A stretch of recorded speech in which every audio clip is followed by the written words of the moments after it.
Apricot అంటే చాలా ఇష్టం. ఇంత ఇష్టం. అవునా? చూస్తుంటే ఎలా అనిపిస్తుంది నీకు? చూస్తుంటే నోరూరిపోతుంది.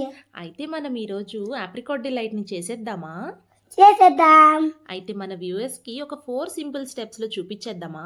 చూపించేసాం. ఓకే. సింపుల్ 4 స్టెప్ ప్రాసెస్ ఏంటి అంటే, ఫస్ట్ మనం ఆప్రికాట్స్ ఉన్నాయి కదా! ఆప్రికాట్స్‌ని మనము పాన్‌లో వేసుకొని కొంచెం ఫ్రై చేసుకోవాలి. దీన్ని ఫ్రై కొంచెం అయిన తర్వాత క్యారమలైజ్ చేసుకోవాలి. సో, మనం కొంచెం షుగర్‌ని యాడ్ చేసుకుందాం. షుగర్ కంప్లీట్‌గా మనకి మెల్ట్ అవ్వక్కర్లేదు. ఇలా అయినా కూడా మనకి చాలు. సో, మనం దీన్ని చల్లారి పెట్టేసుకొని మిక్సీ చేసేసుకుంటే మనకి ఆప్రికాట్ జామ్ అన్నది రెడీ అయిపోతుంది. ఇప్పుడు సెకండ్ ప్రాసెస్ చేద్దాం. ఇదొచ్చేసి మనకి కస్టర్డ్ పౌడర్ బయట దొరికిద్ది కదా!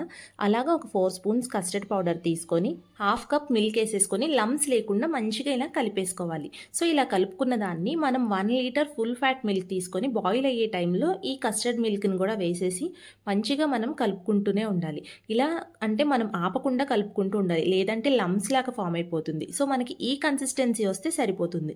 ఇప్పుడు దీన్ని చల్లారి పెట్టేసుకుందాము. అండ్ మన నెక్స్ట్ ప్రాసెస్ వచ్చేసి అది ఇంకా సింపుల్ అండి. మనకి బయట ఎలాగో అమూల్ క్రీమ్స్ దొరుకుతాయి కదా! సో, ఇదొచ్చేసి మనం ఒక 3 అన్నది వాడుతున్నాము.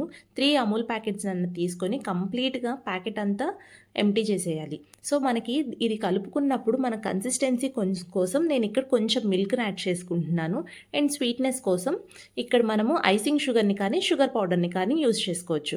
సో, నేను ఇక్కడ షుగర్ పౌడర్‌ని కూడా వేసేసుకొని చక్కగా కలిపేసుకోవాలి. ఇలా మంచిగా కలిపేసుకుంటే లమ్స్ అన్నది ఫామ్ అవ్వవు. మనకి పోరింగ్ కన్సిస్టెన్సీ లాగా ఉండాలి. అండ్ మన థర్డ్ ప్రాసెస్ కూడా కంప్లీట్ అయిపోయింది. చూసారు కదా! ఎంతో ఈజీ ఉంది కదా! ఇంకా ఫోర్త్ ప్రాసెస్ అయితే ఇంకా చెప్పక్కర్లేదండి. అదైతే డెడ్ ఈజీ.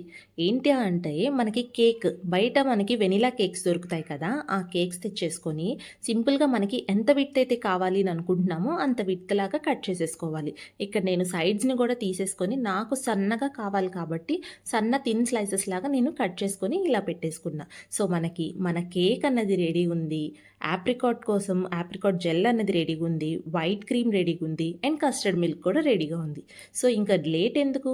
మనం బాక్స్ తీసేసుకొని అరేంజ్ చేసేసుకుందామా? Let's prepare.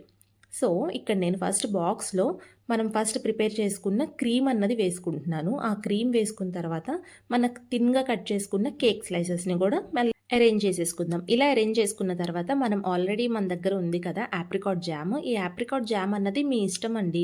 ఎంత అంటే ఎక్కువగా అయినా రాసుకోవచ్చు. కొంతమంది చాలా థిన్‌గా అయినా అప్లై చేస్తారు. మేమైతే ఈ కన్సిస్టెన్సీలో అప్లై చేస్తున్నాము. సో, ఇలా పెట్టుకున్న తర్వాత దీనిపైన మళ్ళీ కేక్ స్లైసెస్ పెట్టేసుకోవాలి. ఇలా కేక్ స్లైసెస్ పెట్టిన తర్వాత దీని మీద కస్టర్డ్ మిల్క్‌ని పోర్ చేసేసుకుందాము. అండ్ ఫైనల్ లేయర్ వచ్చేసి మనకి క్రీమ్ లేయర్. అది కూడా పోర్ చేసేసుకుంటే మన ఆప్రికాట్ డిలైట్ లేయరింగ్ అన్నది కంప్లీట్ అయిపోతుంది. దీన్ని మనము ఒక 2 అవర్స్ ఫ్రిడ్జ్‌లో పెట్టేసుకొని తింటే చల్ల చల్లగా అండ్ స్వీట్‌గా ఎంతో యమ్మీగా ఉండే ఆప్రికాట్ డిలైట్ అన్నది రెడీ అయిపోతుంది. సో, ఇక్కడ వచ్చేసి ఒక బాక్స్ అయితే రెడీ అయిపోయింది. అండ్ సెకండ్ బాక్స్ కూడా రెడీ చేసేస్తున్నాము. చూసారు కదా! ఇంట్లో అయితే మనం ఎన్ని బాక్సులు కావాలంటే అన్ని బాక్సెస్‌ని ప్రిపేర్ చేసుకోవచ్చు. అండ్ సింపుల్‌గా ఇలాగా నేను టేస్ట్ చేద్దాము అని చెప్పేసి ఫస్ట్ అయితే ఇలాగా ప్రిపేర్ చేసేసుకుంటున్నా. ఇలా చిన్నగా ప్రిపేర్ చేసి చిన్న పిల్లలకి ఇస్తే ఎంతో ఇష్టంగా తింటారు కదా! మీరు కూడా ట్రై చేయకపోతే ఎప్పుడైనా ట్రై చేసేయండి. ఇంత సింపుల్ ప్రాసెస్ కోసం మనం రెస్టారెంట్స్‌కి ఎళ్ళాల్సిన అవసరం ఉందంటారా? చెప్పండి మీరే. అవసరమే లేదు. మనమే ఇంట్లో చేసేసుకోవచ్చు. సో, మీరెప్పుడైనా ట్రై చేయకపోతే ట్రై చేసేయండి. Please like, share and subscribe.